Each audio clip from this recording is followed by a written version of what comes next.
All right, let's dive right into this explainer and uncover the reality behind scaling WhatsApp for your business. Look, if you're managing customer interactions today, you already know that WhatsApp is an absolute powerhouse. It's essential. But what you might not know is that the software you're using to manage it could be quietly and systematically eating away at your profit margins. So today, we're going to break down the true costs of popular CRM platforms and, more importantly, let you in on an entirely different path forward. We've got a packed agenda today. We'll start with the WhatsApp CRM illusion, move into the hidden scaling traps, and then decode the pricing axes. After that, we'll explore the open source alternative and finally wrap up with choosing your CRM strategy. Okay, Section 1, the WhatsApp CRM illusion and the reality behind the advertised base price. We really have to start here because the entry-level pricing advertised by major CRMs rarely tells the whole story. Now, you might be wondering, why is your $59 WhatsApp CRM suddenly costing you hundreds of dollars? This is the crucial question every scaling business eventually has to ask themselves. You sign up for a platform, let's say Wadi, because the pricing page clearly says $59 a month, right? It looks incredibly affordable. But then 6 months later, as your message volume and your team size grow, you're suddenly staring at an invoice for $500 or $600. How does that actually happen?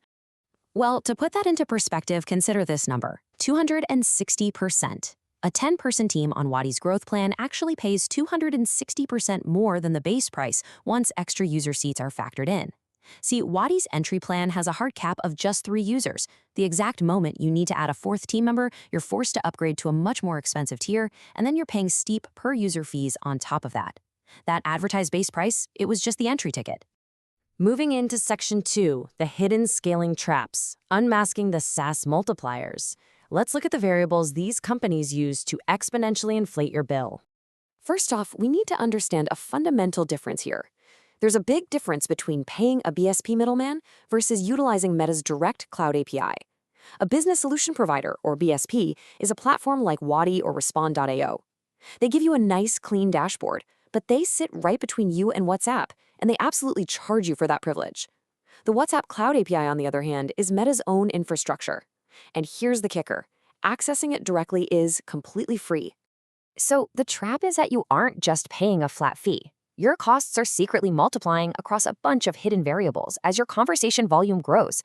If you're only looking at the monthly software subscription, you're completely missing the message markups, the strict limits on automated workflow triggers, and the penalties for talking to too many unique contacts in a single month. When a business scales, all of these variables typically grow in parallel.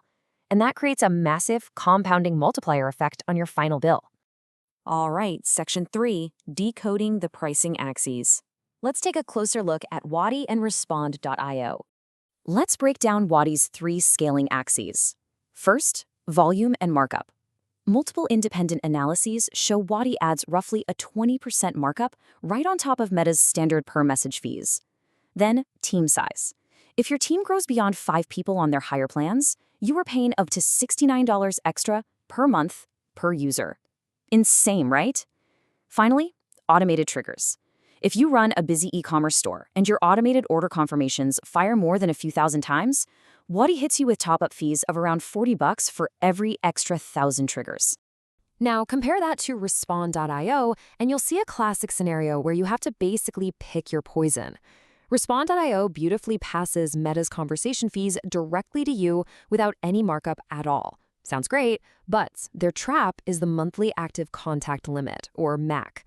If a customer replies to your broadcast, they become a MAC. If you exceed the contact limit on your $79 or $159 plan, the overage fees can be incredibly steep. You're getting squeezed either way.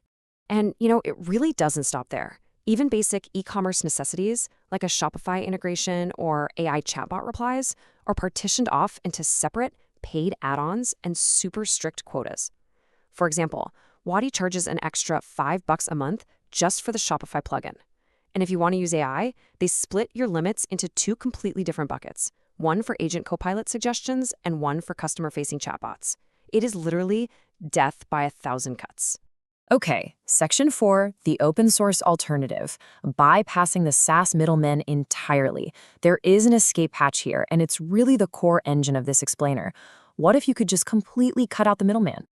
Most founders honestly don't realize this. Meta's Cloud API is actually free to access, meaning you can entirely bypass third-party subscription fees. Meta isn't charging you to access the API. They only charge you the raw baseline cost per conversation. If you can connect to their API directly, you eliminate the platform subscriptions, the per-seat agent licenses, and those 20% volume markups literally overnight. By leveraging free open-source GitHub repositories alongside tools like Supabase, you can build an enterprise-grade CRM from scratch for zero monthly software fees. The stack relies on Meta's API, a customized open-source repo, Supabase for your database, and ngrok for securely tunneling your webhooks. Now, if you're hearing this and thinking, whoa, I do not have the developers to set this up, you're not alone. Thankfully, there are specialized agencies that handle the whole shebang. For example, if you're a business based in Sri Lanka, SafeNet Creations at safenetcreations.com specializes in this exact setup. They expertly handle the complex configuration, the Meta API, the Supabase database, and those tricky webhooks, delivering a customized enterprise-grade open-source CRM. It's a real game changer because it saves businesses thousands of dollars a year on those expensive Wadi or Respond.io subscriptions. But if you do want to tackle the DIY route, it really breaks down into 3 logical steps. First, you start in the Meta Developer Portal to grab your app secret. Then, step 2, you link up your Supabase database so your agents have a secure way to log in. And finally, step 3, you configure your webhooks using a tool like ngrok. This essentially creates a tunnel so Meta's servers can instantly talk to your CRM the second a customer sends a message. The beauty of all this, once you control the infrastructure, you eliminate per-seat licenses and trigger caps forever. Your operations stay fully scalable. Want to add 50 customer support agents to your team tomorrow? Go for it. It's free. Want to run an automated abandoned cart workflow 10,000 times a month? Also free. Your only cost is the direct baseline messaging fee from Meta. You own the data and you completely control the scale. Which brings us to Section 5, choosing your CRM strategy. It's really a battle of convenience versus massive long-term savings. Ultimately, the verdict comes down to a choice. Are you willing to pay a hefty premium for out-of-the-box convenience, or are you ready to invest in a highly scalable technical setup? SaaS platforms offer a beautiful plug-and-play experience, for sure, but you're going to pay a massive tax on your growth. Open-source deployments do require an initial technical lift up front, but the long-term financial savings are truly staggering once you're live.